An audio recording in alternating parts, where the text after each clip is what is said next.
पाठ 16 कहानी लेखन स्टोरी राइटिंग। कहानी कहने और सुनने का प्रचलन प्राचीन काल से चला आ रहा है। कहानियाँ रोचक तो होती ही है, उनसे कुछ न कुछ सीखने को भी मिलता है। बच्चों को कहानियाँ विशेष प्रिय होती है। कहानी लिखते समय निम्नलिखित बातों का ध्यान रखना चाहिए। कहानी हमेशा भूतकाल में लिखें। कहानी लिखने से पहले कहानी की रूपरेखा बना लें। किस विषय की कहानी है और उसके पात्र कैसे होने चाहिए, इस बात का विशेष ध्यान रखना चाहिए। कहानी की भाषा सरल और रोचक हो। अंत में कहानी से मिलने वाली शिक्षा भी लिखें। नीचे दी गई कहानियों को पढ़ो और समझो। 2 बिल्लियां और बंदर। किसी जंगल में 2 बिल्लियां रहती थी। एक दिन वे कहीं से रोटी का एक टुकड़ा उठाकर ले आई। वे उसे बराबर बराबर 2 भागों में बांटकर खाना चाहती थी, मगर बंटवारे पर उनमें आपस में झगड़ा होने लगा। तभी अचानक एक बंदर उधर आ पहुंचा। उसने देखा कि बिल्लियां रोटी के एक टुकड़े के बंटवारे को लेकर आपस में झगड़ रही है। बंदर को भी भूख लगी थी। वह सोचने लगा कि रोटी का टुकड़ा कैसे खाया जाए। बंदर को एक उपाय सूझा। उसने बिल्लियों से कहा, तुम दोनों आपस में क्यों लड़ रही हो? बिल्लियों ने बताया कि वे रोटी के 2 बराबर बराबर टुकड़े करना चाहती है। झगड़ा इसी बात का है कि दोनों टुकड़ों को बराबर कैसे किया जाए। बंदर बोला, बस इतनी सी बात है। यदि तुम दोनों चाहो तो मैं इस रोटी के टुकड़े के 2 बराबर भाग कर दूं। बिल्लियां राजी हो गई। बंदर एक तराजू ले आया।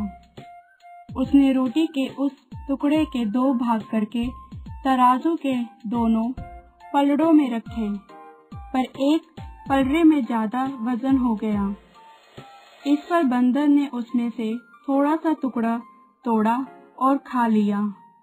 अब दूसरा पलड़ा भारी हो गया। बंदर ने इस बार उसमें से थोड़ा सा टुकड़ा तोड़ा और उसे भी खा लिया। बार बार ऐसा करने से रोटी आधी रह गई। बिल्लियों ने क्रोध में आकर कहा, भाई बंदर, बस हो गया बंटवारा। हमारी रोटी हमें वापस कर दो, हम स्वयं ही बांट लेंगी। बंदर बोला, यदि तुम्हें रोटी स्वयं ही बांटनी थी तो फिर मुझसे इतनी मेहनत क्यों करवाई? जानती नहीं मेरा कितना कीमती समय नष्ट हुआ, उसका हर्जाना कौन भरेगा? बंदर ने बची हुई रोटी भी मुंह में डालते हुए कहा, यह टुकड़ा मेरी मेहनत के लिए है। मूर्ख बिल्लियां बंदर का मुंह देखती रह गई। शिक्षा। आपस के झगड़े में तीसरे को ही फायदा होता है, अतः हमें समझदारी से कार्य करना चाहिए। चींटी और कबूतर। किसी तालाब के किनारे पेड़ पर एक कबूतर रहता था। एक दिन एक चींटी पानी में गिर गई। वह पानी से निकलने का प्रयास करने लगी, परंतु पानी की लहरों के कारण बार बार डूबने लगी। पेड़ पर बैठा कबूतर यह सब देख रहा था। उसने तुरंत पेड़ से एक पत्ता तोड़कर तालाब में चींटी के पास डाल दिया और उससे पत्ते पर बैठने को कहा। चींटी पत्ते पर बैठ गई। लहरों पर तैरता पत्ता जैसे ही किनारे पर आया, चींटी पानी से बाहर आ गई और कबूतर को धन्यवाद दिया। कुछ दिन बाद उसी जगह एक शिकारी आया। उसने कबूतर को पेड़ पर बैठे देखा और कहने लगा कि आज मैं इस कबूतर का शिकार करूंगा। चींटी ने यह सब सुन लिया। जैसे ही शिकारी ने कबूतर की तरफ बाण साधा, चींटी ने उसके पैर में जोर से काट लिया। इससे शिकारी का निशाना चूक गया। शिकारी चिल्लाया। उसकी आवाज सुनकर कबूतर वहां से उड़ गया। इस प्रकार चींटी ने कबूतर की जान बचाई। शिक्षा। हम जैसा कर्म करते हैं वैसा ही फल पाते हैं। बिल्ली के गले में घंटी। एक मकान में बहुत से चूहे रहते थे। एक बिल्ली भी उसी मकान में रहती थी। वह चूहों को प्रतिदिन मारती और खाती। चूहे उस बिल्ली से बहुत भयभीत थे। वे बिल्ली से छुटकारा पाना चाहते थे। एक दिन सभी चूहों ने एकत्र होकर एक सभा की। बिल्ली से छुटकारा पाने के लिए चूहों ने अपने अपने सुझाव दिए। अंत में एक युवा चूहे ने सुझाव दिया कि बिल्ली के गले में एक घंटी बांध देनी चाहिए। बिल्ली जब चलेगी तो घंटी बजेगी और हम अपने बिलों में छिप जाया करेंगे।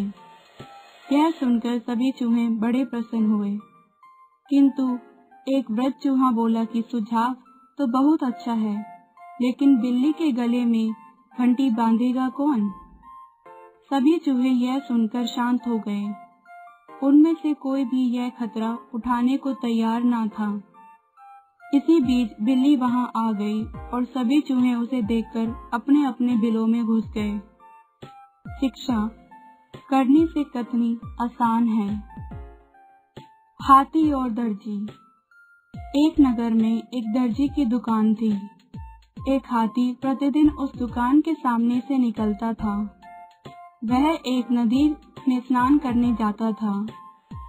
हाथी दुकान पर रुकता, उस दर्जी की दुकान की ओर अपनी सूंड बढ़ाता और दर्जी एक केला उसकी सूंड में रख देता था।